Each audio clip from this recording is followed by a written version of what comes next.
What's up? I'm Chef Grace and welcome to my cooking class. This week's theme is boozy brunch. We started getting our guests settled with a salted caramel martini.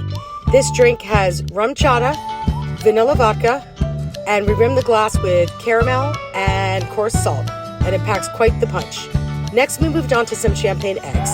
We whisked eggs together with champagne, milk, cumin, mustard powder, and some scallions. We then poured that over some bread and ham and stuck that in the oven. Our next dish is limoncello muffins.